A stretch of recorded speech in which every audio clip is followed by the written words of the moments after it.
kind of sing, you know, because you ain't doing them. But I have a spoken word piece that I'd like to do for you that is also Halloween based. But I thought I'd do it here so I can practice it a little bit so when I get to a real audience, I'll know it. I'm just teasing. You guys are so sensitive. You're so stop it. You're just guilty because there are more black people here. You just feel bad. You feel bad for me. I found out I'm not at all part Native American. My brother did that spit into the tube and sent it off for $100 thing. I found out I'm just a Negro.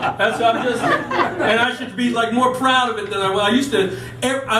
Figured I was at least a quarter Native American, so every 3 years I wouldn't celebrate Thanksgiving. And then I found out before this Thanksgiving I was full on African American black, and I put on 12 pounds. So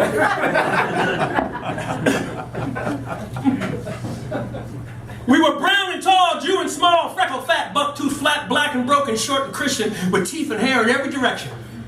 We were 30 different ways on how to pitch or catch a ball, but the day before November was the best day of the fall. Now, little Mikey Lundy had a dad who beat him daily for nothing anyone could ever put their finger on. As if he needed reason, it was always open season on Mikey when he came home late to all the whiskey gone.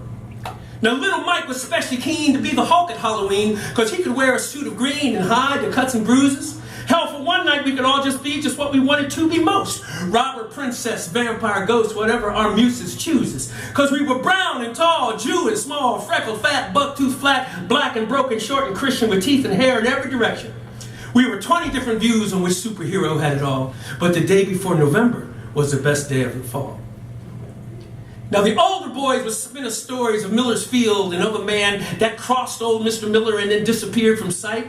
And if you squint, the street light on the corner of 5th and Mason cast a 10-foot scarecrow shadow guarding Miller's Field at night. But that didn't stop the older boys from laying flaming bags of poop on old man Miller's front porch stoop and then doing the knock and run. We'd see a leg come from behind the door and stomp it out, and that is all we ever saw of old man Miller as long as we were young. Because we were brown and tall, Jew and small, freckled, fat, buck-toothed, flat, black and broken, short and Christian, with teeth and hair in every direction. We had 20 different crayon shades should Crayola come to call, but the day before November was the best day of the fall.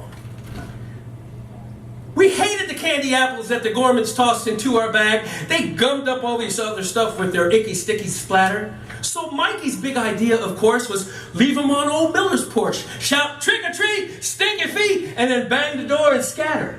So here he was, but 4'3" and braver than both you and me, tiptoeing with 10 apples on their dirty bamboo skewers. He rapped that door, and how he flew, the fastest 4-foot Hulk we knew, abandoning those treats of goo and all murderous pursuers. Cause we were brown and tall, Jew and small, freckled, fat, buck-toothed, flat, black and broken, short and Christian, with teeth and hair in every direction. We were 20 ways to slap the side and pinball at the mall, but the day before November was the best day of the fall. As Halloweening slowed its pace and we visited every neighbor's door, we snuck past old man Miller's place and the apples weren't there anymore.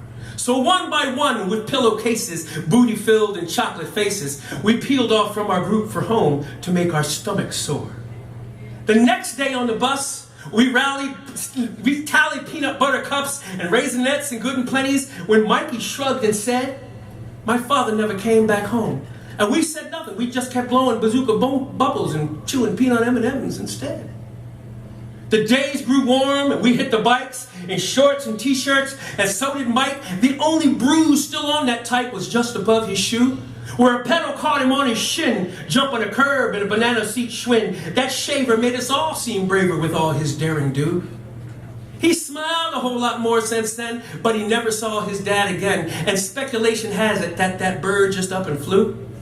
But if you pass by Miller's Field at night and squint at that 5th and Mason light, you'd swear where there was once one scarecrow, now there's clearly two.